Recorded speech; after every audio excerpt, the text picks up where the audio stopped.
அடியேண்டி அடியேண்டி அடியே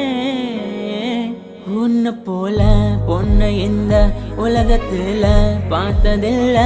என்ற மனச கொள்ளை கொண்ட பொண்ணு வேற யாரும் இல்ல